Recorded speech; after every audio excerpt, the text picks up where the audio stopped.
You're paid 32% on this credit card, but at 2% on your mortgage. But you're married to that rate, and you can't look at this one objectively. And that's why your credit card balance is never going down. No. Because it's just you're paying interest only at this point. Consumer credit card debt is at an all-time high. Oh, it's insane. It's the worst it's ever been. But people are really married to that interest rate. They're married to that rate. And that's the thing, is like, and so they don't even check. They don't even look what their options are. Well, Matt, the mortgage guy, welcome to Happy Hour with Hatchman. We got to do our cheers with our Mexican Cokes here. So, all right, today we're going to be talking more about just mortgages. We're both mortgage guys, but I want to get into all this stuff as far as what's possible for homeowners. First of all, Matt, tell us a little bit about yourself and let's get into it, brother. Thanks, Brian. So yeah, Mortgage Matt, right? I do mortgages. It's pretty awesome. I love it though. It's a lot of fun. I got into it after I bought my first house. We kind of talked about that before. I had a bad experience with my loan officer. Decided that it would be better for me to like do what they were doing, just be nice to people, answer their questions. Fell in love with it, being able to help people get into their homes. You and I both worked at, regular banks first to learn how to do this. And then we got into the broker space literally by getting beat out by a broker. Like their rates were so much better than mine. I was like, I couldn't compete. Right. I called the guy. I was like, how'd you do this? Right. And he was like, I show you the way. Like, all right. It felt like a Star Wars moment. It was like, okay, we're going to fly out, find a guy named Yoda, and he's going to teach me everything. And how long have you been doing mortgage for? Like, how long ago did you start? It's been 14 years in the industry.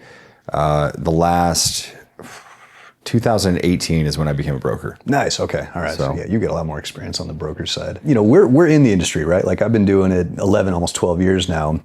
And same thing, when I first got into it, I couldn't have told you the difference between a banker, a retail lender, a broker.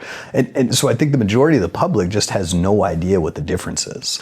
So what's your best explanation of the differences for the everyday person? Well, I want to say, and these things change, right? They change. That's the one thing. Like it doesn't matter which bank you're with or which place you're at or where you're going to, like these things ebb and flow. So I think the biggest difference is that with a specific location, like if you're working at with one location or if you're going to somebody who's at just one location, they just have one set of products.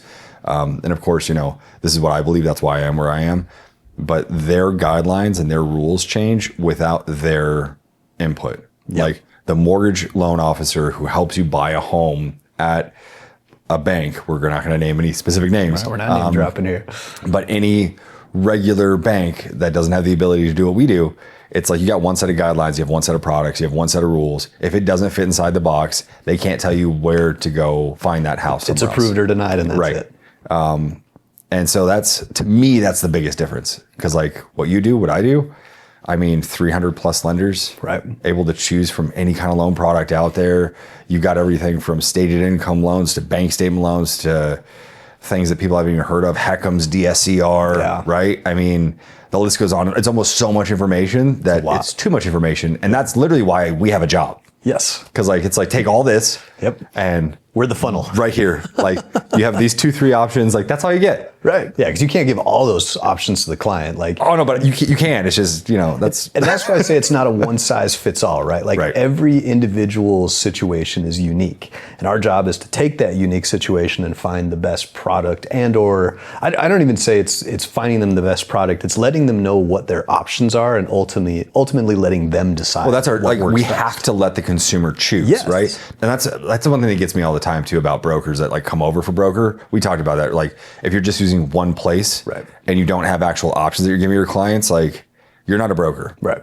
Like you're just doing loans for that. Like you're just trying to fit them into another box. And there's already companies out there, they offer you a lot more support, right? They have a lot more things. Now granted, if you want to, have the flexibility and be able to help people the way that we help them, right? There's still, I believe, more flexibility like that, but there's other shops out there that are boutique lending shops that have a little bit more flexibility, but of course, they still let you just do all your loans with one bank. And like that's probably the best choice if you just want to do one, right? Yeah. But if you want to actually be able to help anybody, right, and truly be able to help them, absolutely. I don't think there's any other way to go besides broker. Dude, I agree, right? Like again, I've gone through all of the models, the banker model, and again, like I loved starting at the bank. I loved what it taught me. It really helped me learn about the process or learn the skill sets and kind of going through those trainings and everything. But yeah, in order to grow and in order to ultimately help more people, the broker, I think, is the best option for that. Because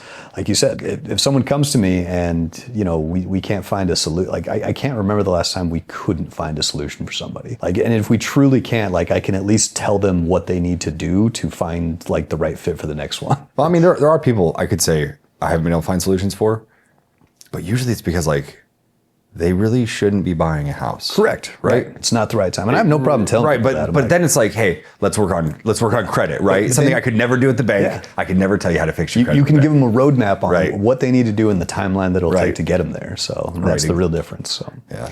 No, we should probably cover the fact that we don't work at the same company. I agree, man. Yeah, we are technically competitors. We are. I would even say rivals. Rivals, right? Absolutely different brokerages. Yeah, I mean, I know. There's not always been good conversations around the two having with each other. This fair. We could start a new trend. Ooh, let's do it, man. Yeah. Brokers getting along. Yeah. Well, there's definitely enough business out there for everybody, and with the way things are kind of changing and going through, it's like, I don't think having division in our industry is any help to any of us. No, it's the opposite. Yeah. Because I like what you said earlier, right? It's that abundance mindset. Yeah. Like, because you're going to have your clients, you have people that are going to work with you because they like working with you. Same with me, right? And they're usually not an overlap. Most people don't like me anyway, so they're the ones that choose to work with me. Yeah, I'm sure the one, but that's one of the things that happens too. Is like you meet those people and you're like, yep, this person, and it's so much easier to work for them when it's when it's absolutely, easy. Yeah. And they know who you are because you can be who you are. I'm not Matt who works for like Bank of America, Wells Fargo, Chase, whichever bank it is, right? I don't have to put on that face. That was the other thing too, the call center scripting. Oh man, right? Oh. You can only say certain things. Like, you have to repeat my NMLS ID is 1357306. It's called me monitored or recorded, right? Every single time. Yeah. You hear somebody else on the phone, you had to say it again. Now you can just talk to them like a human and find the solution. It actually was hard the first year to be human again. No, it is. You have to unlearn all the stuff, right? Yeah. Like I remember that going through that phase of leaving, the bank and getting into, even retail and then broker, like just having to unlearn all of the stuff that was so ingrained in our mind because of how well the training is. But like, it's like, no, you're allowed to do that. You can do this. This is not against the rules. It was just against the rules for the place that you worked, not as a whole. And I know one of the other things we talked about, because, the whole reason I like to do these, we're different mortgage companies where we offer different things, but similar things. It's all about helping the clients find the solutions, right? And letting them know what's possible. And a lot of what I do is that home buyer education. And unfortunately, there is a lot of negativity still around housing right now. I get into online fights all the time, right? Like housing is unaffordable. People throw out the median sales price and the median income, and it's unaffordable to buy a house right now. It's not possible. And so what I think... What? Like people actually argue with that online? All the time. Like right now, today? Today. In like you're talking about our local market here in Arizona. Absolutely. That people are saying it is absolutely unaffordable. Where are they trying to buy houses at? That's what I'm saying. Like so that's why I always say I don't think we have an affordability problem. I think we have a mindset problem. I agree completely. Because it is affordable if you know what to do. Like, is your very first house when you're 20s, like, did you buy a multi-million-dollar house, your very first house? No. That had 7 bedrooms and 5 bathrooms? No, I did not know. Okay, neither did I. I actually bought a 2-bedroom, 1.5 bathroom townhouse in Mesa off Alma School in Southern, right next to MCC. That was my very first house. And I bought that one for $40,000 in 2011. Ooh, oh man, yeah, that doesn't exist anymore. So that's the argument, right? But you know what? You can't do that. The second house that I bought though, right? The second house that I bought, the one we talked about, 3 bedrooms, 2 baths in Gilbert, right? Right by Freestone Park, $214,000. That was in 2014 as well. Sure. Right? Well, those prices don't exist and that doesn't anymore. exist anymore either, right? Well, the other house I bought in Gilbert was $500,000, right? $505,000. It's 4,000 square feet, 5 bedrooms, 3 bathrooms, beautiful yard, great neighborhood, right? Yeah. It's right off Williamsfield and Gilbert Road. That house is, that price also does not exist anymore because that was in 2019. Right. The funny thing is, like, I bought all these houses at really good times. Right. I didn't really do anything special. I just bought a house because I could afford it. Right. It wasn't like, I didn't run this calculation and be like, where's it going to be at in the future? Like the first house I bought, I wasn't in mortgages, right? Second house I bought was the reason I got into mortgages. Like the third one was just like, I need to be in a bigger home for my wife and my kids. Right. And, yeah, you grow and family. Right. Happens. Like we kind of outgrew our space, but like we did that house hacking mentality. I still have all these houses too. Oh, and I okay. rent them all. That's awesome. It's the coolest thing. Like the fact that when everybody pays rent, my mortgage gets covered. Right. So, and that's what it is, right? It's not about timing the market. It's not about waiting for the right thing. It's about your specific timing, right? Like you said, you bought the house when you could afford it. But so many people don't even try anymore. They look at average sales price and average home price, and so they don't even look at their options. So what do you say to those people? a couple of things, right? We've heard that saying, time in the market, which is really important. But if you're not looking at your options, there's a saying that kind of has always stuck with me, and that's, you don't know what you don't know until you do, right? And it's really true in lending and like what we do. Kind of like the same idea of like where we worked at in the banks and how we didn't know what it was like to be a broker until we finally got there. Right. Because the banks literally wouldn't have kept any employees if the employees knew how good it was to be a broker. I know, like, right? There'd be no competition. Side note, it's not kind of for everybody. Like you have to be a special kind of person to do what we do. For sure, you do. It's not easy by any means. It's a lot of work. But like going to clients is the same thing. It's like you can rent, but I don't know about you. I mean, have you planned your retirement? Have you gone through that with a financial advisor? Like, personally, yes. yeah. I've done when you put money in your first 401k, do you remember doing that when you're at the banks? And you're like, Yep. you have to set that target for how much you're going to have. Yep, in and how much retirement. did you ever plan on paying rent in retirement? No. Neither did I. No. I don't know what the argument would be about not understanding like what your affordability looks like and where you're at. I do understand people having heard horror stories about getting into their first home Sure. in a new build that was 2 hours away from where they wanted to be. Right. Because we ever done the math on that, driving 2 hours a day for 5 days a week, Yeah. at 50 weeks a year, taking the 2 weeks for vacation turns into 2 months in the car. Whoa. Like, Okay, that's intense. 2 months of hours, like that's 2 months away from your kids, Right. 2 months away from your spouse. Whoa. A Right. 2-hour commute that takes away 2 months over the course of a year. Yeah, of waking hours, right? That's crazy. Think about like Those that. are important hours though. So Yeah, those are hours away from everybody else, right? Something to consider, 1 hour, right? just 1 hour from work. it's a month. It's a month. It's Like, crazy when you think about it like and that. when you get kids, you Yeah. only have 18 summers, Right. right? That's all you get. And then, well, hopefully, Right. I don't know. Some people are just like, I'm gonna stay. And realistically, like, dude, I don't know about you, but like my kids, So I tell my son has the advantage because he's older, but I told my daughter, I was like, once you graduate high school, you get 1 year after that, and then I'm out, which means you got to be out. yeah. Back to that thing, man. It's just like, it's crazy seeing people like go drive out in the middle of nowhere. And like, I've even had clients come back to me and say, hey, I got rid of this house by one of these companies. There's companies out there that will buy those homes from you, make the absolutely. payment, try to rent it out, right? Still stays on your credit. By the way, we can approve those too. Oh yeah. Yeah. Absolutely. So even if that mortgage is showing up and somebody else is paying it, as long as it's documented properly, like you can remove the debt. Absolutely. It's pretty crazy. Yep.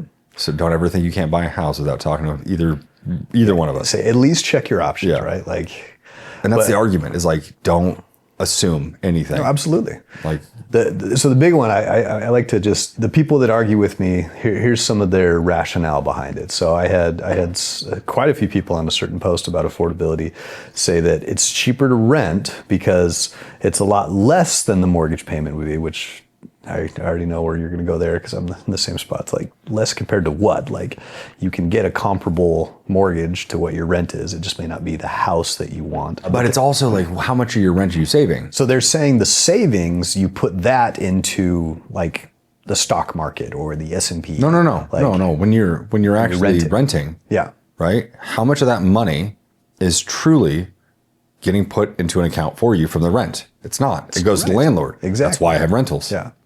So they're saying like, instead of putting all your money towards a mortgage, just pay a cheaper rent, and then the difference that you would be paying in a mortgage, invest in the stock market, and you'll make more money in the long term than buying a house. That's one of the arguments. That's a good argument. I like that argument. And that's what I said. I said, but who has the discipline to do that? First of all, most people don't set money aside. That's a good point. But like, there are going to be those outliers that can. Right, absolutely. And the stock market can historically return slightly better. Right. But could you also do that as a homeowner? No, that was my argument. I mean, you could buy like that. I was thinking that too. As you're going through, I'm like, you could buy a slightly less house, but I would even challenge it further than that, of like, there are quite literally stocks called REITs. Okay. Right? Real estate investment trust. That's right. Yeah. Right? That's right. Yeah. And that's part of the stock market. Those pays dividends and returns. REIT. And they do that on a regular basis. There's a bunch of them that I have money into as well. Investment trusts. Because I can get 20% return on some of those, 18% return, but it's a dividend paying stock. Right. So that doesn't mean that I'm making 20%. The stock's actually getting devalued at the same time every time it pays a dividend, right? Yeah. Which a lot of people miss that. If I own the real estate and I'm living in it, I'm no longer paying that rent to somebody else. Right. I'm now investing in my own personalized asset, right? Absolutely. And over time, it will become paid off eventually. It appreciates. Yeah. Or if you house hack it, right? Which I keep seeing this all the time. Let's say you buy that house, you live in it for 2 to 3 years, you put a little bit of sweat equity into it, right? And then you buy the smaller house first, you move into the next one. Yes. And you go to the next one. It's all about that first house. That's what I tell everybody. So there's a lot of different... So like you're investing in yourself though. Absolutely, yeah. Well, there's a lot of different definitions around house hacking, right? Like people are always asking about that, how to get into it. Yeah. So what is house hacking to you? Okay, so exactly what I did was I bought my first house, right? Okay. Lived in it, put sweat equity into it. We had blue carpet, red walls. So it was a fixer-upper. It was dated. It was gross. Okay. And this is during the short sale days too. Sure, yeah. So we picked that one up for 2011, 40 grand. I probably put 15 into it, right? New kitchen, and when I say new kitchen, like I painted the cabinets, right? It was a $40,000 house next to Mesa Community College. This is not the best part of town in 2011. Sure. It's getting better now. Yeah. If you remember Fiesta Mall. Oh yeah. Yeah, it was right next to Fiesta Mall. There's no more Fiesta Mall. They ripped it down. It does not exist anymore. No, it does not. But it was a good house, right? Yeah. And I tell the story. My wife cried when she saw it because she was like, "This is gross. This is our I'm never going to live there." We weren't married at the time. She's my girlfriend. Yeah. A couple months later, she cried when she saw it again because she's like, "This is cool, right?" That's awesome. I put a laundry chute in, put a chandelier in the bathroom, nice. Redid all the flooring, painted all the walls. So it looked decent, right? It was a cute little place. Still have it. Rents out great. I was paying $500 a month in rent then. Figured out that if I just saved that money, I could buy my next house later. So that's kind of how I house hacked, right? Gotcha. I took what I was paying in rent, put it towards the mortgage, right? Went through that. Now, not everybody can pay cash. It's not always happening. But as long as you run the math and sit down and do it, or do it with somebody like you and me, where you create a plan, it's like, this is my time frame. There's that first house, and then 5 years later, it was buy the next house. Yeah. So that's what I did. Would you have been able to buy the second house had you not bought that first house? Absolutely not. No chance. And the second house that I bought, right, we got that one, again, $214,000 in 2014. It's so nice that it matches on those two. And lived in that house, loved it, right, was great, rented out the first one. Bought another house in Tempe, rented that one out, making money off that one. Bought another one in Mesa, renting that one out, making money on that. So like, we're buying all these houses the whole time. And now you have income. And now I have actual income. Like when I look at it, truly look at it, it's not just like I have 1 or 2 rental properties. Like I have 5 properties I'm renting. Right. Even if I don't put money in retirement right now, you have those. I'm going to be able to do it. But the way I did it was I bought the house to live in it as a primary. I renovated it. I made it nicer. So kind of like the Burr method. Yes. Right? Yeah. And then I moved into the next one. And to me, that's house hacking. There's other definitions about it where it's like you live in it, you've heard about co-living? No. You split up the house into multiple homes. Oh, There's a company called Pad Split that specializes in that. There's a few lenders that we have that we can actually do loans for that. So if you buy the house and you want to add like 10 bedrooms to it, you close off all the regular living spaces, no more offices, no more garages, right? Just multiple. So it's like a group home situation. It becomes a full income earning opportunity, right? Okay. There's companies out there that specialize in that. Right. No, like I know sober living homes do something like that because right, but it's hard to do the loans. Right. So these are still classified as residential; they're not commercial. And there are ways around it. There's that definition of it. To me, it's buying the house and getting it bigger. And there's the things that make a primary residence, right? So it's buying as a primary and then converting it to an investment is my definition of house hacking, to answer your question. And the things are really simply, it has to be larger in square footage by at least 10%. Okay. Right? That's one of our primary residence requirements. Okay. Adding a bedroom or bathroom also counts as that 10%. Because if it goes from a 3 to a 4, you're good. Getting closer to work by substantially amount, which I would call 50% or more. Okay. So if you drive 20 minutes to work and you move 10 minutes away, that's closer to work. A benefit. That counts because now you're not spending a month in the car. Exactly. Right? Or if you go from 2 hours to an hour, right, you're saving yourself a month in the car. The other one is reducing the size because you're getting older, kids are moving out, like we talked about, like 18, get out, we're done. We're done. Right? So that's the other one. So if you could take those 3 ideas of what creates a primary residence, and then you can actually create that plan with someone like you or me where it's like, okay, cool, first house we buy small. So like every 3 to 5 years? 3 to 5 years, live in the house for a while, right, get it. Okay. But buy that first house, get it small. Second house, maybe get a little bit bigger because you're ready for the bigger house. But when you buy that second house a little bit bigger, don't get it right next to your office. Maybe go 15, 20 minutes away from the office. Okay. Because eventually I'm going to buy another house. Right. You want to be in a good neighborhood, right? but now I'm going to buy it closer to the house the next time. And when I buy the one closer to the office, it's going to be a little bit smaller. Okay. Right? Because, or the same size. I can buy a 3.2 and then buy another 3.2. It's staying there for 2 to 3 years, right? Yeah. Live in it, put some sweat equity into it, paint it, make the floors nicer, redo the things that need to be redone, take care of the house, right? Yeah. Meanwhile, you got the other 2 rentals going. And they're like, hey, I want to buy another bigger house, a little bit further away from work. Oh, hey, I want to buy another house. We're going to buy one closer to work. And you could just pop back and forth that way, right? But you can't do it like every year or every 6 months. Like it needs to be... Has to make sense. It has to be real, right? Yeah, it has to be real. But strategizing how you purchase real estate isn't deceiving anybody. It's not mortgage fraud. You're not hurting. You're not hurting the banks. You're living in that house. You're occupying it as a primary residence. You're doing what you got to do. Yeah. You're following the guidelines perfectly, and using the guidelines to your advantage. There's no crime in that. Basically, playing part retirement specialist, right? Exactly. Like planning for the long term, and I think that's what it comes down to, right? Is like you just have to think a few extra years ahead of the game. Mm-hmm. Like if you can just think a little bit further into the future. And know that it's a short-term play for a long-term benefit. Like that's really where real estate wins 100% of the time. I don't know about you, but I've gone down the rabbit hole of studying like the last 90 years of real estate trends. And given enough time, they always increase. Yeah, well, and it's decreased recently. I mean, nobody talks about it. Mm-hmm. Like I haven't heard or really seen anything that's like really confidently saying like real estate in Arizona has gone down by 30%. No, it's been rough. But like you saw the value of your house go through the roof. I saw the value of mine go through the roof, and now it's like, we're not there anymore. Now we're not there anymore. So what does that mean for buyers? Are homes on sale right now? I don't know if homes are always on sale, right? But in reality, it's like we talked about. Like if it makes sense, it makes sense. Right. If it doesn't make sense, it doesn't. Yeah. Right. First-time home buyer probably shouldn't buy a house like this. Of course. Right. Yeah. I mean, now some people, but for the most part, it's like work your way into those things. You don't have to house hack. You don't have to rent. Because not everybody wants to be a landlord. Do you run that yourself? Do you have a service that does it for you? Oh, I do it all myself. You just do it all yourself. Yeah. Okay. There's some pretty good platforms and systems out there. I'm not going to plug any of them for you, but for sure, yeah. I find it a lot easier to manage it myself than it is to pay somebody because management companies are built to make money. No, they are. Yeah, everyone's got to get that. Everybody gets paid, but at the same time, like when I first started doing it, because I was house hacking, because I was not in the financial position I'm in today, I could not afford to have somebody else manage my properties. Gotcha. Like any horror stories with that, like collecting rent? Well, with management companies, absolutely. Yeah, but what about just doing it on your own though? No, I mean we've had to evict people, right? But like these are people. They're just trying to rent your house. Yeah. Right. I've had people try to commit fraud against me, hand me fake checks, do stuff like that. Whoa. Which is crazy because I'm in finance and like she used whiteout on the check. Oh, come on. I should have caught it, but things happen, right? Sure. Yeah. Like we're human, we're not perfect. People are going to make imperfect mistakes. People are going to do things that they're trying to get a leg up on you for whatever reason. But I live very firmly by the if you do the right thing, good things are going to come. No, I agree with that too. Do good and it'll come back to you. Right. So, absolutely. What do you think about refinancing at 1% minimum? What do you mean? Like when clients say that they have to save at least 1%. Oh, like 1%? Not always. No, I share this all the time. Like I've even people that have the 2-3% mortgages. In some cases, it makes sense to refinance those into 6-7% if we're paying off a bunch of debt, if we're opening up their cash flow, if we're putting them in a better financial situation, because of how the mortgage math works, right? Like I ran a debt consolidation for a client. So it was a VA loan. They had, it was pretty rough. I want to say like $120,000 plus in unsecured debt. And so between the mortgage payment and between all their other debts, they were paying like $6,000 a month. Like it was really expensive. And so we did a refinance, and this was back, I think this was over a year ago. So that was when rates were like 7.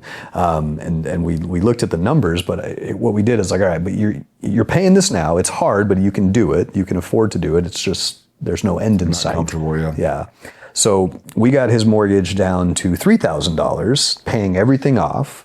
And so that opens up $3,000. And so it's like, even if you wanted to take even $2,000 of that extra money that you're saving and put it towards the principal balance of your mortgage every single month, now instead of all your debt being paid off, in roughly 30 years, whatever, it was going to be paid off in it cut off like 12 years off the life of the loan. Why not a HELOC though? Yeah, we did. We looked at that option too, but this one made more sense with the cash out refinance because it gave him a fixed payment. That's just the math of it. Like we showed that not only did we pay off all of his debt, we saved him 12 years over the life of his existing mortgage by going from a 3% rate to a 7% rate. like that's just mad. Like the overall savings was hundreds and thousands of dollars in interest. So rate is not always everything, right? It's the scenario. And I agree. It was almost like it's kind of unfair that we're both having these conversations because like we know these answers. So it's like I can just lead you to water, and you're like, yep, this is how you do it. Right. But so and how many people are like that right now? Consumer credit card debt is at an all-time high. Oh, it's insane. It's the worst it's ever been, literally, in the history of the United States. Like, but people are really married to that interest rate. They're married to that rate. And that's the thing is like, they don't even check. They don't even look what their options are. It's the same thing that would happen like for the person's like, I can't afford to buy this, I have to rent. It's like you're paying out 30% in credit card or 36. Credit cards went up to like, I think I saw one at 32%. Yeah, they're not. I was like, you're paid 32% on this credit card, but a 2% on your mortgage. But you're married to that rate and you can't look at this one objectively. And that's why your credit card balance is never going down. No. Because it's just you're paying interest only at this point. And these credit card companies are lending money to, it's insane. It's crazy who can get access to it. Like speaking of credit cards, Built, freaking awesome. Yeah. Love it. I'm going to UWM plug that one all day long. Love that credit card. I use it on all my rentals. I'm getting points. It's the best, right? I have all my rentals in it too. Yeah. So if you're a landlord, like I'll send you a link. I'll give you a link if you want to put it up there. Do you have one yet? No, I just sold my one and only one again. I'm kind of starting over on many cases because of my divorce. So I was working towards, building my portfolio up. It's a cool one because you can pay your mortgage through it, right? Yeah. It pays it off the very month afterwards, which is pretty cool. Or the day afterwards, not the month afterwards. So no interest is accrued. Yeah. And then you can put your HOAs on there. Really? I've got all kinds. And then I'm just getting points. Dude, yeah. So that's the whole point of credit cards. That's right. But it's like I'm paying my mortgage anyway. It's my largest expense. I might as well get points for paying the mortgage. And it'll let you pay.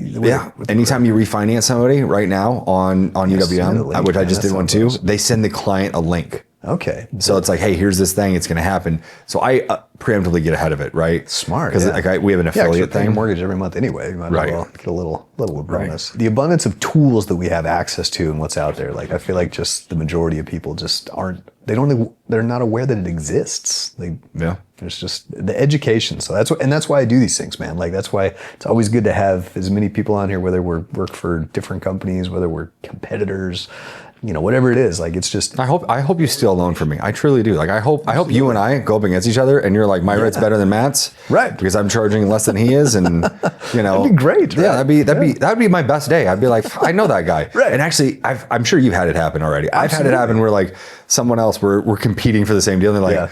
They see the loan estimate and they're like, who is, oh no, he's a good loan officer. Go to him. Stick with them. Yeah. Because it's like, I want to help people get into a home more than I want to make a paycheck most of the time. But if I know you're in good hands, it's like, dude, take it. Now, if I see, big bank name. Oh yeah, no, it's a different story. You're not beating me. No, absolutely. I'd love to see a loan estimate with your name come over and be like, oh yeah, I'm not even gonna look. Just go with Matt. He's a good dude.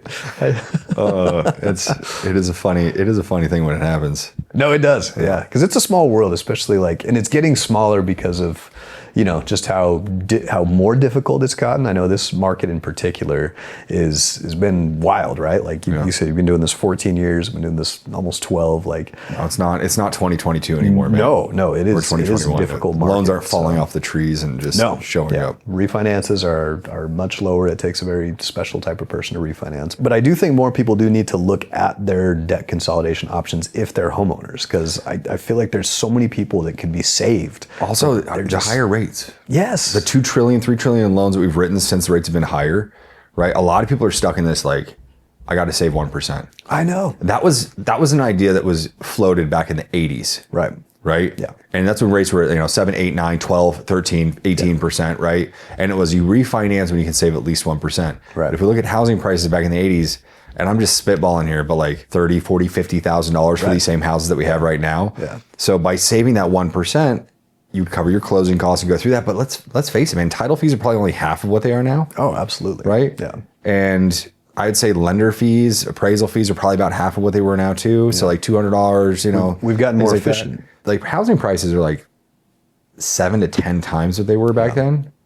Fees aren't 7 to 10 times more. No. So the disparity between the two, people were trying to save 1% back then. Today, I say you can get it done with 0.75 most of the time. There's a lot of old school like mindset stuff out there that just people seem to stick with, right? Like, I need to save that 1%. I need 20% before I can buy. Like, there's just a lot of stuff, and it's And even just house debt in itself, right? Like recently, my grandmother passed away. You know, it was her time, and we all knew it was coming. My grandpa, in the will, he's got 4 kids. One of his stipulations was, you know, any money that was left over needed to go towards the kids' mortgages. He's like, you need to pay your house off. Like, that was one of the things he put in there. And I was just like, man, that is such a like old school. 1970, like, you know.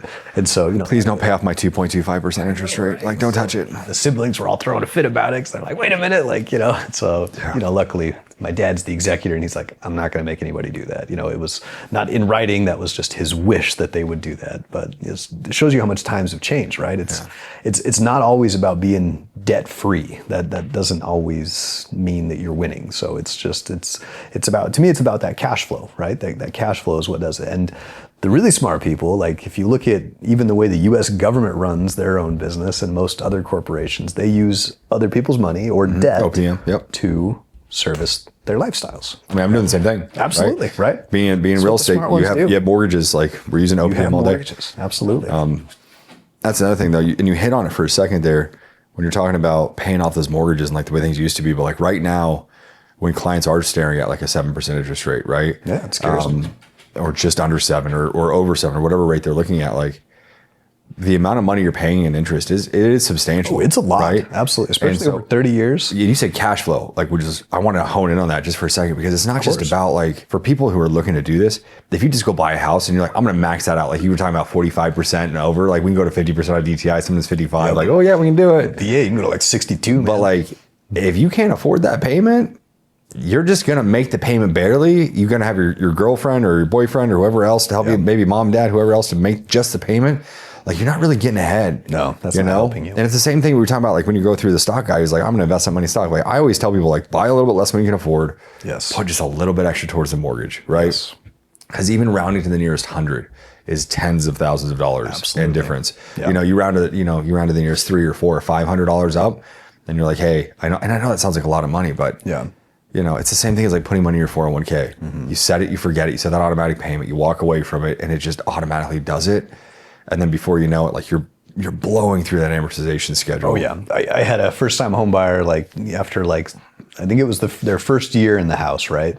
They gave me a call and they're like, dude, all of my money is going towards interest. What kind of loan did you put me in? And I was just like, I did a bad job of explaining that up front, right? Like, more amortization. It's a different ballgame. It's not like an auto loan, right, where it's split over the 5 or 6 years you have the loan, and this much goes to principal, this much goes to interest. Like, auto loans are only like 6, 7. Now they have 10 years because these freaking trucks are $150,000. Don't get me started, man. Yeah, people have no problem getting those. Though. No, yeah, anybody can get approved. Anybody can get. You're approved. You're approved. It's crazy. Yeah. But yeah, so mortgage is a little different, right? Like, it's like you really won't start. You're not going to be putting more money in towards your actual principal until halfway through the loan, till over that halfway mark. So like you said, and that's at like old rates at like 5%, 4.8, right? Now that we're in the 7s, now it's even you gotta go even a little bit further. It's like 16, 17, 18 years before you hit that like 50-50 mark. And so that's why you mentioned, like the more you can put towards the principal up front in the first few years of your mortgage will save tens of thousands of dollars and years off the life of the loan. Same thing with that debt consolidation you went through. It's like just that little bit extra, right?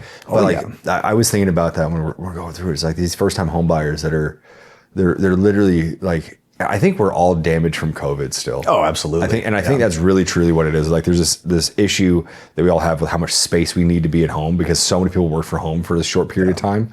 And now everybody's finally going back to the offices doing that. Some of us are still going from home, but this idea that like I have to have space to spread out and do these things, it's like, dude, you live in a 2-bedroom apartment right now. Like, why don't you just buy another 2-bedroom townhouse right now? Instead of trying to get that 4 or 5-bedroom home that you're going to lose 2 months by living in. I feel like the expectations of people have just gotten too high almost. Like what you did, right? You bought a fixer-upper. You had to put some work into it. It was that's all I could afford. Right. But that was a smart way to do it. Yeah. I don't. Maybe it's just less people are willing to do that right now. I don't know what the issue is, but this is why I say we don't have an affordability issue. It's a mindset problem. Because those types of homes are still available on the market, right? Dude, I can cash flow on a rental property in Tempe right now. Exactly. I can go buy it, today, put 15% down, by the way, 15% down on rental properties, big plug there. A lot of people don't know it. It's available. Let's do it. Absolutely is. Right? Rates are better at 25%, but for all of our investor friends out there that want to do 15, like we can make it happen. But if it cash flows, I ran the numbers. I can cash flow. Right. I cash flow $100 a month on some of these properties in Tempe right now. And that's right. Mesa, right now. Chandler, right now. If it cash flows, who cares what the interest rate is? Right. It's the payment compared to how much you get. And that's the thing. These investors are having a heyday. Like I'm actively looking for more homes today, not because it's a bad time to buy, not because like the market's going to turn, not because, it's because I know I can actually make money. Now, when I can't make money, there's a problem. Of course. Right? That's a when the different rental, when the cost of renting the house is so much cheaper than owning the home. Yes. It's like there's this big issue. But when I can go buy that house and I can make more money off you renting it than you can. Yeah. Why are you not owning it? Right. Right?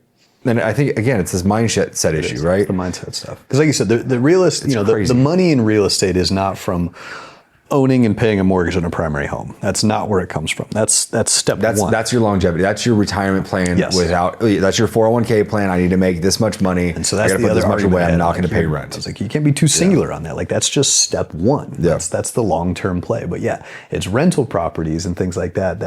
I heard a guy speak one time. He said, if you can borrow money that makes you money, you want as much of that debt as they will give you. Like that's it. Like, and that's a big difference between what we do now too. Sorry. Yes. I'm like ADD on this one. Hey, we're all ADD, man. But do you remember when we worked at the big banks, you only do 4 mortgages? That was it, yeah. You only 4 have per 4. person. That was it. I have 6 right now. See? That's not a rule. That was their rule. It's just made up. Now, granted, we can only do about 20. Like that's the actual rule. I think you can. No, there's investors out there that'll let. There's investors that don't have a cap, right? Yeah. And then we can start doing blanket loans, and we start doing some of those other type products that are out there that allow you to consolidate that, because the management of having multiple properties that way that is a lot. Yeah, that's even the mortgage servicing. Like every month you're switching servicing for somebody where you have to go set up new auto drafts and payments. No, it's a headache. Yeah, but yeah, dude, it's just like watching people, like you said, like if you can get more of that debt, get as much as you can, and absolutely, That's it, yeah. And people they're not making money. They're just not paying that money to somebody else anymore. Yes, right. It's that old saying of like, invest in yourself, you'll probably be fine. Absolutely. Right. Because then you're the one who's doing it. You're the one who's in control of it. Like it's not somebody else. Right. Yeah, because I just know what it's done for me personally. It's like, you're paying down a balance into an asset that's going to be worth more the longer you keep it. Like it's just there's so many benefits to it. So it's so hard because some people just have their minds set on it's unaffordable. It's unaffordable. You can't do it. Just like buy a cheaper house. Like it's all about getting that first house. Like my first house was all I could afford. It was, and I made the location sacrifice, right? My first house I was also 23 years old when I bought it, and I bought way out in Santan Valley before it was Santan Valley because it was all I could afford. How far were you driving? At least an hour. Yeah, I was driving an hour to work. Yeah, it sucked. Yeah, it sucked until I got a motorcycle. Is that why you don't have any hair? Oh, that's just sorry. No, sorry. I got no shame. I love that having. I'm in the have hair club. Okay, it's a small group of. I get to wake up and just go, man. Dude, so. I'm not gonna lie. I'm not jealous. You pull it off better than I ever could. I have a funny shaped head. To be fair, I've been shaving this since I was in high school. I've done it like having hair. Partly is because you see my eyebrows. That's the color of my hair.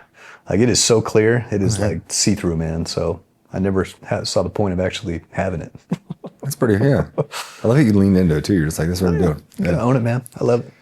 I got a nice round head too. So no, your head, you have like some people don't, like I do not have a head for that. Little chunks in there and stuff. Yeah. So. Envision my head in the same shape that it is right now, basically, just without hair on it. And that's basically what you get.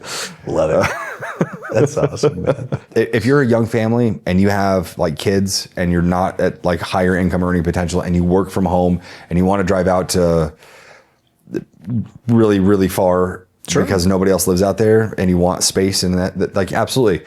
Just like loans, the homes are just like loans to me. There's the right home for the right person, the right place. Right. Well, and the work from home thing is so much more available now, right? Is, like that really wasn't a thing back when I was, in the workforce. Like there wasn't a lot of those types of jobs. And so especially those types of people, right? I'm like, man, you have no excuse. Like you can buy a house anywhere if you work from home. You just have to make sure you have an internet connection or whatever. But like you have no excuse. Go buy in a remote place or, to be fair, those, depending on the area, that does hurt long-term appreciation of a It does. home. Well, it's the same thing. Yeah, So, like there are there's appreciation calculations. issues too. But like if you buy in the right place and you get lucky, right? It's just like buying the right stock. Sure, I mean, if yeah. you would have bought in Queen Creek 10 years ago, genius. Absolutely, Right? yeah. But now you're like, oh. But also like if you would have bought anywhere 10 years ago, genius. For sure, right? That's what everybody kind of keeps Like going look down at that road. Maricopa, right? Yeah. Like they've really that area has really been hurt on values because they've dropped the most. It's been tough. It just hasn't that area hasn't grown as much as like Santan. Because I remember me and my buddy, like he bought a house, his very first house out in Maricopa because they were so cheap, and I bought out in Santan Valley because they were so cheap. Yeah. And then down the road, like it just the appreciation difference is completely different. Well, and that's why it's so Santan important to blew work. up.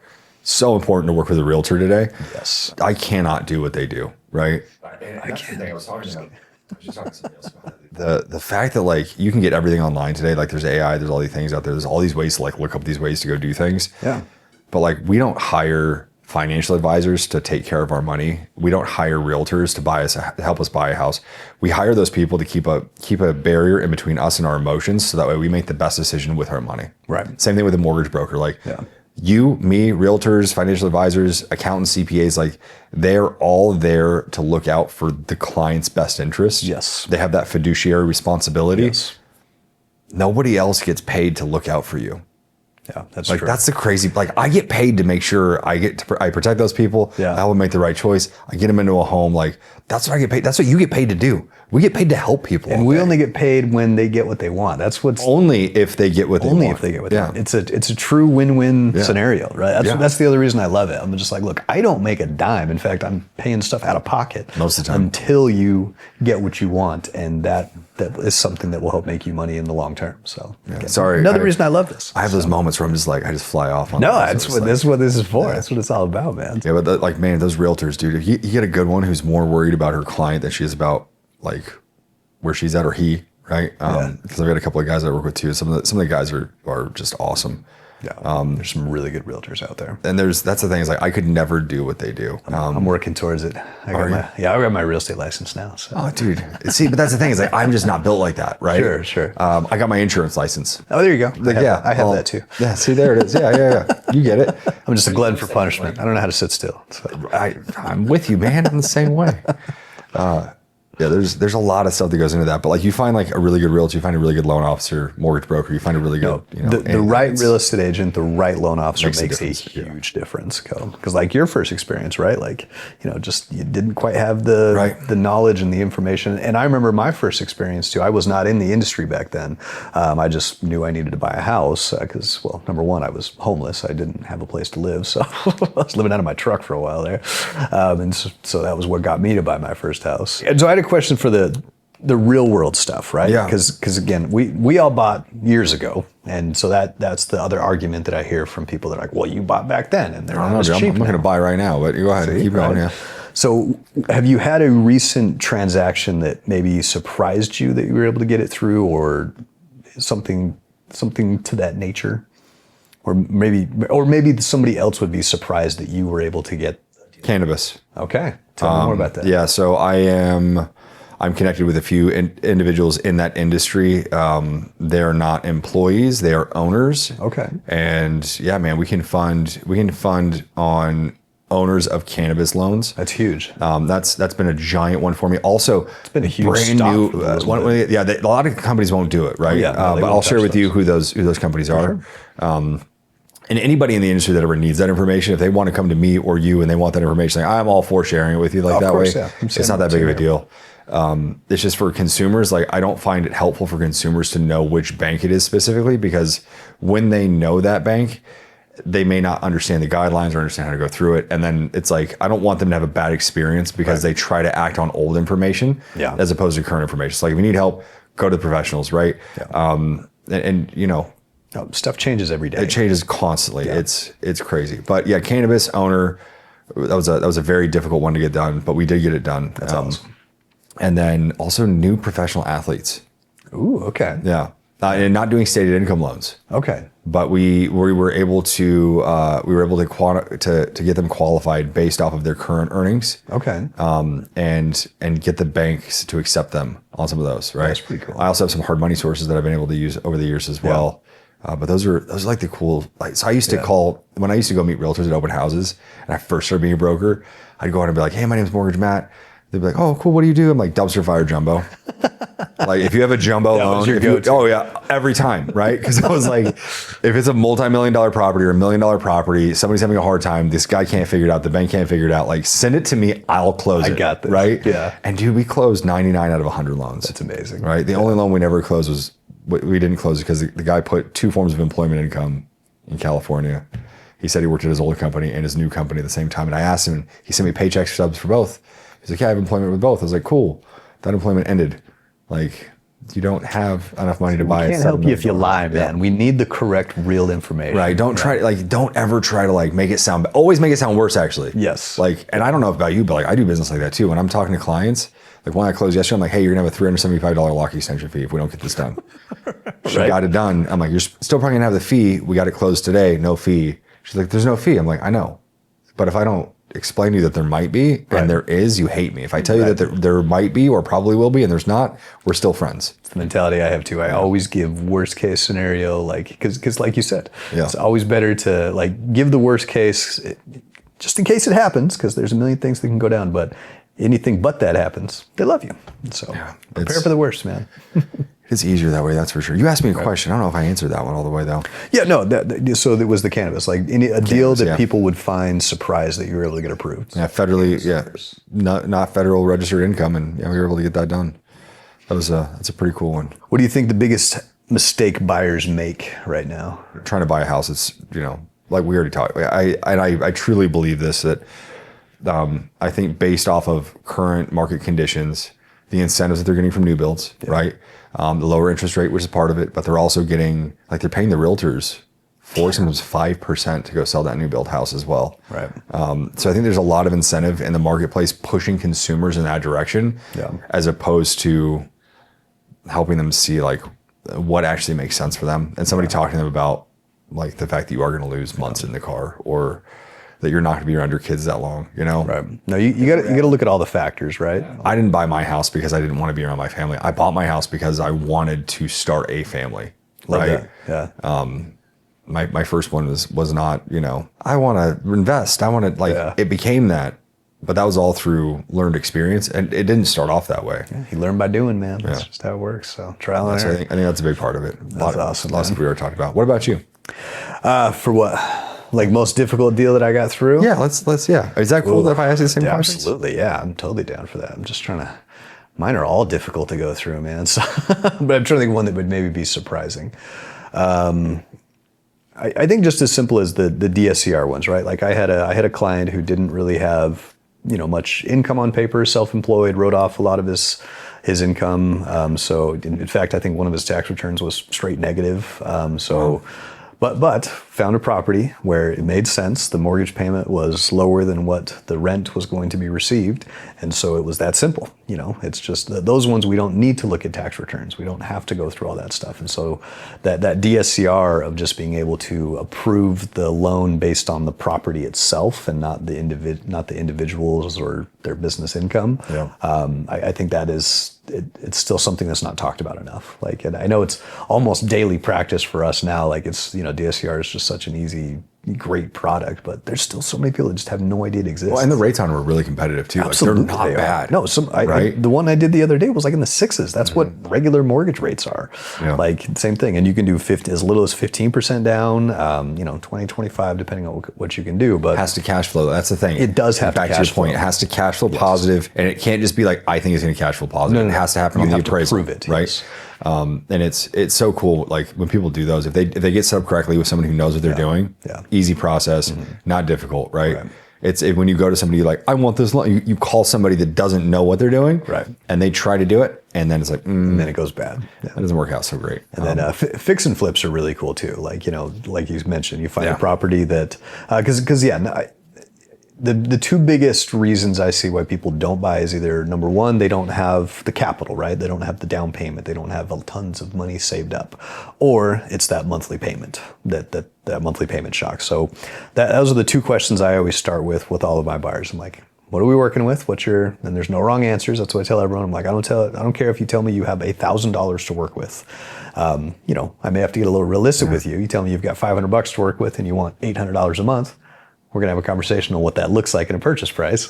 But once I have the answers to those two questions, I can find the product and the price for you. Like it's working backwards from there. So I always tell people we're not selling houses. We're helping you find the money for the house. Right. To make sure that it works out the way you want it to work out. And because there's a million programs. Like I'm still a big DPA guy. I love DPA. I was going to try and bring that up too. Yeah. I'm so glad you did. Yeah. Because there's that new one, 100% that you can pay off in 6 months. Yeah. Right. So most people don't know that sometimes down payment assistance has a slightly higher interest rate. I say sometimes. Most like of 99% of most the of the time. time. Okay. You get on ChatGPT, it's going to tell you can go get a grant for some property, but there's only like 3 in Arizona that it works for. It's called HUD housing. Feel free to look it up. Right. Yeah. Good luck with those. HUD.gov. That's your website. Good luck. Have fun. Yep. Yeah. Not worried about plugging them at all. Nope. Yeah. Inventory is nothing. Yep. But it's like you go through this process and you get these people who do down payment assistance, and it used to be like 3-4 years. You have to be stuck in this house. Yeah. Sometimes 5 and years. if you refinance it, they're like, oh, you got to pay that money back that you just borrowed. Yes. It's like, wait. How did I Most of borrow the state that? programs were like that. Right. It was a 5-year repayment term. That same thing. If you couldn't refinance or anything for 5 years, or you had to pay it back. Yeah, so we're going to bump your interest rate, and you can't refinance for 5 years. So you're going to stuck. take that. Yeah, Yeah, absolutely. it's just for you. Right. I just want to make sure you had assistance in that house. Oh yeah. No, I did tons of Yeah, those. this at new Loan one, Depot. man, 6 months. Yeah. There's 6 payments, 180 days, right? Yeah. And then it doesn't even matter if you don't even have to keep your job. Have you heard about the Hoper one? Yep. The Hoper one too. That's another killer one. That man. one's with solar and all you that, can add which is solar great. But to like it. that one, I feel like changed because the solar laws all just changed. No, the Hoper's still a strong They're one. still doing it. And the cool thing is Hoper now has a refinance program as well. You can give down payment assistance on a refinance. That's pretty cool. So but it only works if your house doesn't currently have solar on Right. it. So Yeah. it doesn't work for the existing ones with solar, but if you don't have solar and you want to put it on there, dude, you can finance that sucker in there. Don't go through a third-party solar. Those people are rip-off artists, man. Like I agree. No, so there's a lot that goes into that, and that's a cool thing. Like I like the Hope for Hoper plan. Yeah, that was the Hoper a one. very, very cool one. But that same house hacking that we talked about, buying a primary, right, and then going to the next one, you could literally do it with down payment assistance. Yes. You can go through. You can buy that house that's a little bit smaller, something that's affordable. Right. Take that higher interest rate for those first 6 payments. Refinance right out of it, right? Take yourself into an FHA streamline, get that thing into a better spot, or convert it over to conventional. Right. Take all that money you're going to take for your down payment, put it into the house. Yep. Right. Yep. Fix So it up. Fix the blue carpet and red walls. Yep. Right. Yep. Go paint it. Put in a new kitchen. Give it a new bathroom. Build some sweat equity into that home. So when you do the refinance, if you do have worth more. 20%, maybe get rid of the mortgage insurance. Right. Put yourself in a better spot that way. Stay in that house for a couple more years. Get yourself in another spot, and then hey, you don't even have to make a down payment on the next house. Right. Because you're not required to be a first-time home buyer for down payment assistance. Correct. So many people don't know that either. You're Drives me not nuts. required to. You can own a home and still get down payment assistance with these new programs that are out there. It's That's your crazy. first-time homebuyer programs. Like, do you mean down payment assistance? Because they're not the same. No, they're not. No. And again, that's why it's so important. Like, talk Yeah. to people, have those conversations with professionals. Like, and more importantly, it's like, don't just talk to somebody. Like, don't just call me or you. Call somebody you trust that knows their stuff. If they don't know their guidelines, like, I haven't had a computer in front of me once, neither of you. Right. Neither No. one of us prepared for this today. No, not at all. Right? Yep. Like, I forgot we actually had this until about 10 a.m. And I was like, oh, it's on my calendar. Love it. That's why calendars exist. It's exactly why calendars existed, man. People like I got to me and you, manage my life. I Yeah. live and die by that thing. Yeah. But dude, like a lot of people in this industry, if they're brand new, they may not know the things Correct. and it's not that they're not in a good place, and definitely talk to those people if they're your course, best friend. absolutely. But Right. if you're not getting that same level, it's like you got to go to somebody who's really on it. And the other new thing that we're up against now is AI, right? How many people are going to ChatGPT or going to Gemini before they talk to anybody? Oh God, you're gonna let me make my plug, bro? Absolutely. Oh, he's gonna let me plug it. Oh, that's Plug it. That's so nice of you, dude. It Absolutely. happens all the time. And I actually lost multiple clients because they go to Chat, or they go to Gemini or Perplexity or Claude or whatever else, and they say, "How do I buy a house?" And I want to challenge every single person that listens to this, that watches this, to go on and ask Google or Chat or whatever. Right? Not Google, but Gemini. Any AI, any AI any chatbot. AI, I want you to just go in and say, how do I buy a house in this area if you're thinking about it, right? And watch the freaking novel you get to spit out of, right? And then I always tell, like, I have my own AI that I built out, you know, Yeah, about this. I do. And it's brand new, right? I want people to break it. So please go online, try to break it, like use it, have fun with it. It's called mortgageshrub.com. It is a Bush. It teaches you about home loan finance. And I want you to ask the Mortgage Shrub the exact same question that you asked ChatGPT or Perplexity or Claude, and compare them side by side and just decide which one's easier. Because in reality, when ChatGPT tells you about all the grant programs that are available in your area, it tells you about every single realtor you can use. It tells you about all these lenders you need to go shop for. It gives you these 19 to 23 steps because you're asking it a pretty general question, right? Absolutely. Like, you can get lost in the sauce, man. Easily. And I've had clients come to me and say, I need a $50,000 grant. Talk to ChatGPT, that's what it is. That's what I need. Yep. And this guy actually was one of those guys who was like, I'll work for you for free. Yeah. Right? Super nice guy. And I was like, all right, dude, you're not going to get a $50,000 grant because you have a VA loan. First off, right? Nobody's touching that. Like, that rate's great. You don't, just go with VA. If you're a veteran, you've got one of the best benefits in the world. Best in the world. And the best rates, right? Yes. Which is not like what the banks used to tell us. Actually the best rate. You actually have the best interest rate. You should never be higher than the other rates. No. Maybe, I don't know, if things change in 10 years, this is outdated, but right now you got the best rates. Yep. And then he came back and he was like, okay, cool. I told him the truth, showed him the HUD homes, showed him where those grants were located, because it's true, they exist. They do, absolutely. And dude, he ended up just not buying a house for like 2 years. And then he finally did buy a house. Yeah. Bought it with someone else. Oh man. And I was like, all right, dude, what happened? And he was like, well, you kind of upset my wife. I'm like, how? Yeah, what'd I do? What did I do to you? How did I hurt? He's like, tell me what I did. Who hurt you, right? Yeah. I'm like, how can I be different? And he goes, Matt, he's like, you told us about the grant thing. And like, I'm like, no, you asked ChatGPT about the grants. I just told you how they work and that they're not a good idea. And he's like, yeah, my wife didn't like that. Yeah, you can't disagree with the AI, man. AI is always right. Right. So Not your 14 years of mortgage experience. Mortgage Rub is basically like all of our industry knowledge that kind of goes in there. It helps consumers. You can have one too. I can give you your own Shrub. Absolutely.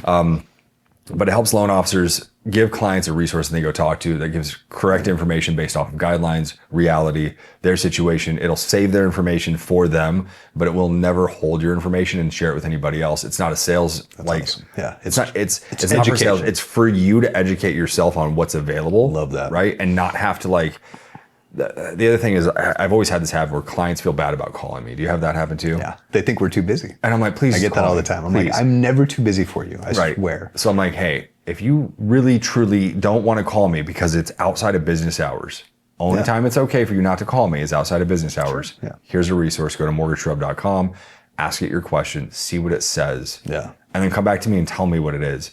And the cool thing is like, as a loan officer, and you'll get it too, if the client wants to book an appointment with you, they can choose whether or not that chat is shared with you. So you know what they talked about. Oh, that's cool. How they had that conversation, what happened, right? Man. And what information it gave them. So that way you can say, okay, cool, you're looking at doing this. You want to qualify this way. This is your house, right? It's got all your calculators, shows you amortization. That's legit. Different loan programs. We'll drop the links and, and all this. But dude, thank you for sharing that. Because I know you were working on that. So you showed it to me. Yeah, it's pretty cool. It's pretty badass, yes, AI is, it's really awesome if you have it set up to work the way you want it to work. And that's what it is. It's like, I already took the time to set it up. You're gonna take the time to set yours up, right? So you'll have the same thing. Because one of the biggest things, I think most people know this, at least I hope so, but like with AI, the information's in there, but your prompt and the way you ask the question and how you ask your question is so important to get the right answer. Yeah. Because like you said, it'll just spit out everything. A dictionary about everything, right? Because in this world that we live in mortgages, like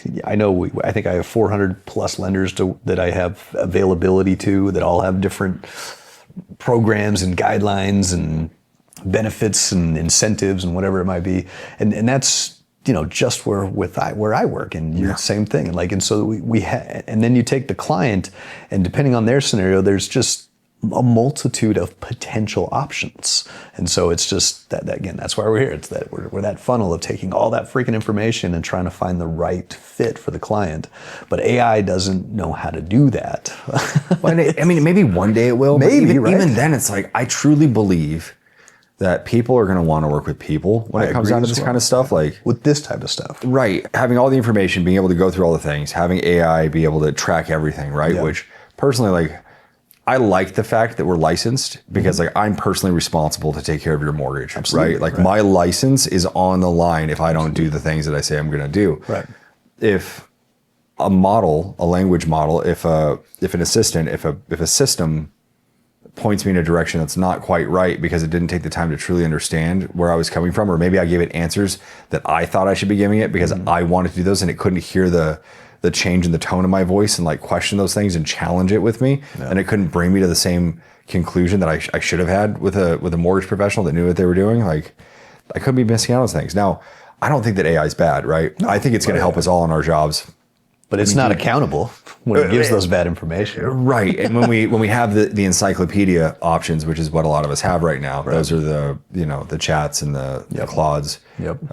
Those options they're going to give you the encyclopedia of mortgage knowledge because that's what you're asking it for. Right. The stuff that you and I are kind of going through, the stuff that we're developing to make it just more convenient for the consumer, it's built to help you educate yourself. Yes. Right? That's all it's there for. Decision. It's not there to like push you in one direction or another. Right. It's like, how do you... We're advisors, I feel like what is DTI? Like, I don't want a client to feel embarrassed. Yeah. Go pull it up, dude. Here's a spot that has all these lingos and terms. No such thing as a dumb question. And I think a lot of it is because no matter what we may, we've know how to kind of take the emotion out of it, but regardless of who you are, buying a home is an emotional situation. Like it's very emotional. You're spending hundreds of thousands of dollars and emotion always gets involved. And so again, we try to help break it down to the numbers, but that's why it's good. It's important to have the right real estate agent, right loan officer, help put that together. Much of our job is playing therapist, talking people off that cliff. Even when inspections come up and they're like, "Oh my gosh, the roof trusses are broken. I'm not going to buy the house. It's going to collapse." Like, no, dude, get a structural engineer. Like, go check it out. I mean, there's so many things that come up that people just aren't ready for, and it's like, well, what do I do? The toilet flushes backwards. It's okay. It's gonna work out. It's gonna be all right.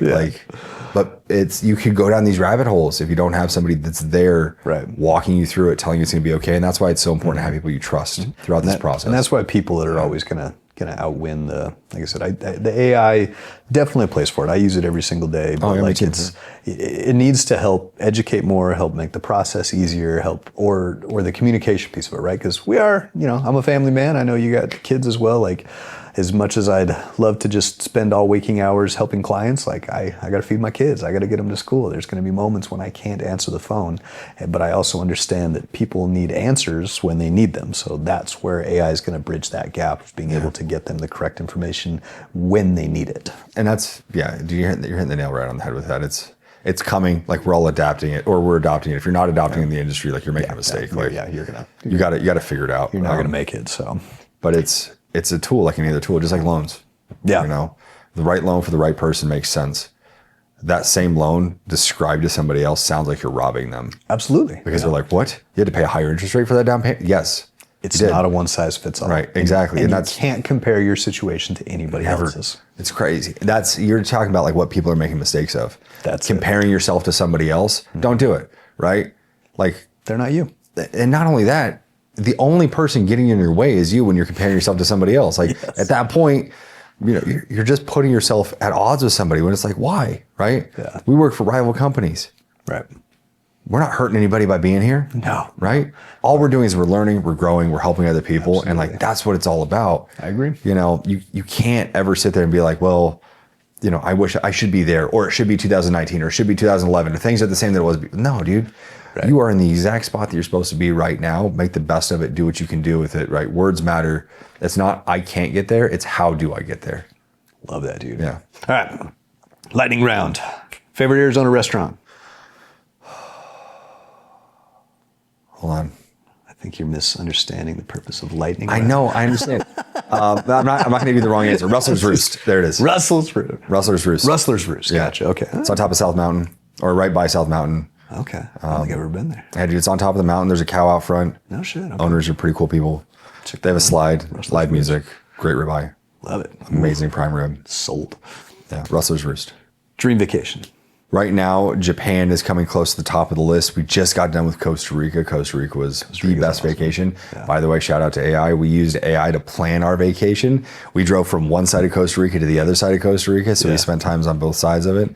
And it was like, I should have paid a booking agent, but my wife did it all with AI. Then we put what we wanted to do in there, and then we did our own research too. Yeah, it took her like a month to plan this thing, but that was That's a cool legit. one. No, Costa Rica. Yeah, Costa Rica was it was awesome. Favorite source of caffeine? Ooh, coffee. Coffee. Just black coffee. Straight black coffee, my man. Biggest pet peeve? Dishonesty. Dishonesty. Yeah. Somebody who's being disingenuous or dishonesty, right? Feel free to like manipulate me a little bit and like ask me what I'm doing that day and be like, what are you doing today? Nothing. Okay, can you take me here? Yes. Okay, cool, because I'm doing nothing. Like, that's not going to bother me because like you're my friend. But when it comes to like telling me that you want to do something and then doing the exact opposite, like what are we doing? Yeah, no, that's... Yeah. Don't be disingenuous with me. Tell me the truth. And if the truth changes, it's fine. Just tell me the truth. Best purchase for under $100? Cell phone. Cell phone. You can get a cell phone for under $100? I mean, yeah, you just get the free one. Okay, love it. Right? Or you buy the $100. I mean, used to be. I don't know, dude. I don't buy phones like that anymore. I just pay. I guess that's not really fair. Yeah, you just wait for the free one, right? I'm on that like free iPhone for life plan or whatever. I'm pretty sure you just pay with it with your plan. Of course, yeah.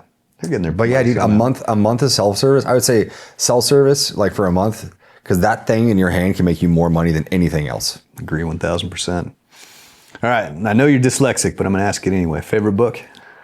Oh, I'd have to say Harry Potter. Harry Potter, all right. Yeah, Which one? All of them? Dude, it's the only actual books like I ever sat down and truly read. That's fantastic. Right? That's awesome. I had to because they're coming out like we're the same age, so absolutely, dude. Yeah, I've read them all too. Massive nerd. They're my favorite. So you were very upset by the movies then because they missed a lot. Oh, they did. They really did. It's so much. Remember that first one? I was like, what about the elves, man? Like, where's the whole kitchen stuff? Anyway, don't get me started. All right. Is there anything what are you currently obsessed with right now, if anything? Really just building out these new systems that I've got, right? Doing the mortgage trust thing. The mortgage trust. I literally spend time on it every day. Love it.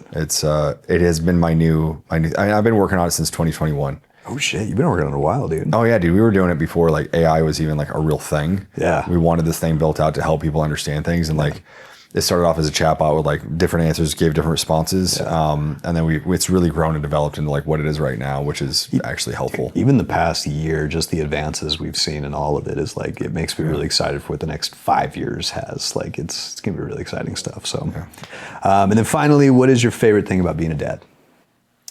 It's also the saddest thing, but it's watching my kids grow up.